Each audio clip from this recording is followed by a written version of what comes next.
Halo guys, assalamualaikum warahmatullahi wabarakatuh. Welcome back to my YouTube channel Bunda Ipi. Teman-teman, ketemu lagi ya dengan aku Bunda Ipi, dan jangan bosen ya.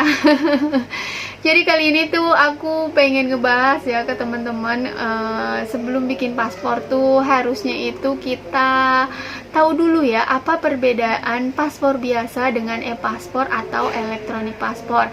Kemarin tuh aku udah bikin paspor biasa, tapi hati aku merasa, kenapa ya aku nggak bikin e-paspor aja. Setelah mengetahui hal ini, apa aja yang membedakan antara e-paspor dan paspor biasa? Yuk simak video aku yuk, biar teman-teman juga nggak menyesal setelah bikin paspor ternyata baru tahu akan hal ini. Kita lihat yuk videonya.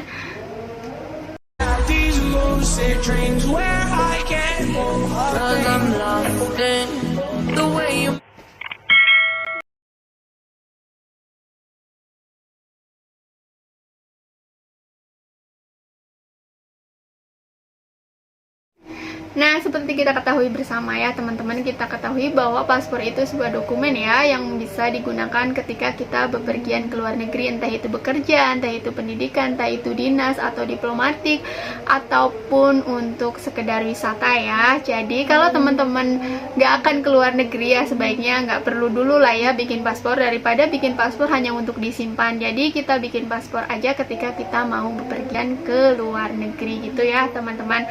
Nah, paspor itu ada beberapa jenis ya teman-teman. Ada paspor diplomatik, paspor dinas, dan paspor biasa. Nah, paspor biasa ini dibedakan menjadi paspor biasa dan juga e-paspor atau elektronik paspor.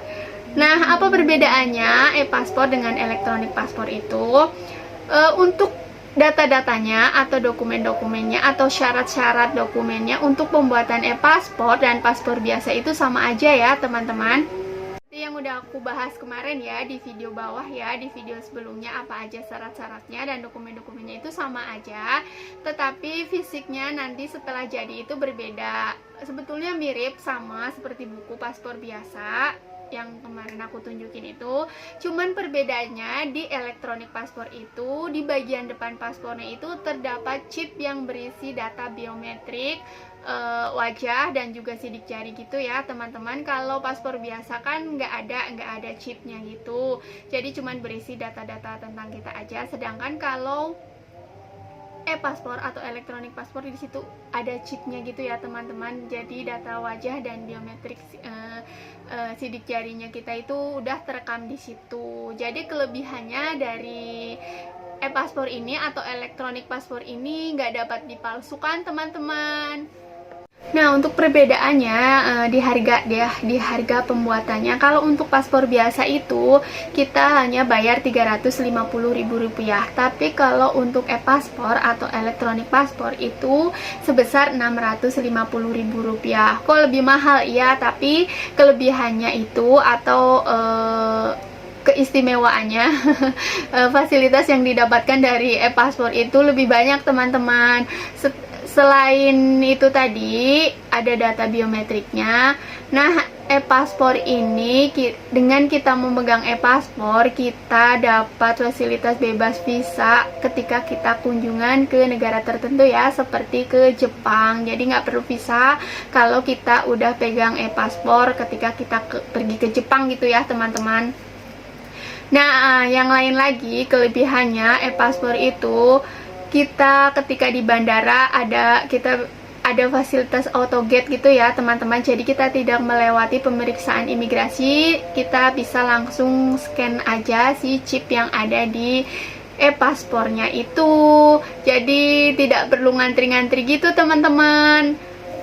Nah, jika kita memegang e-paspor itu kita akan lebih mudah untuk mengajukan visa ke negara-negara lain, karena data di chip itu atau data biometrik kita itu kan di situ udah lebih akurat. Jadi kita bakalan lebih mudah buat ngajuin visa ketika kita mau kunjungan ke negara-negara yang memang harus mensyaratkan mempunyai visa. Itu lebih mudah di ACC gitu teman-teman.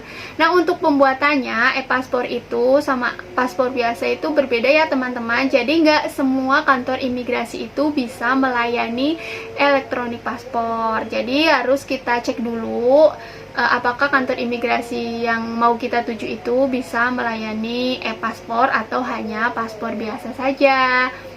Untuk perawatannya dari e-paspor itu atau elektronik paspor kan ada chipnya gitu ya teman-teman, jadi nggak boleh terkentuk atau terkena panas gitu ya dalam waktu yang lama gitu. Untuk perawatannya seperti itu teman-teman. Untuk yang lainnya ya bentuk fisiknya sih hampir mirip ya. Dan untuk fasilitas AutoGate gitu ya, ketika kita menggunakan e-paspor ada di bandara Jakarta atau Soekarno-Hatta dan ada di Bandara Bali ya.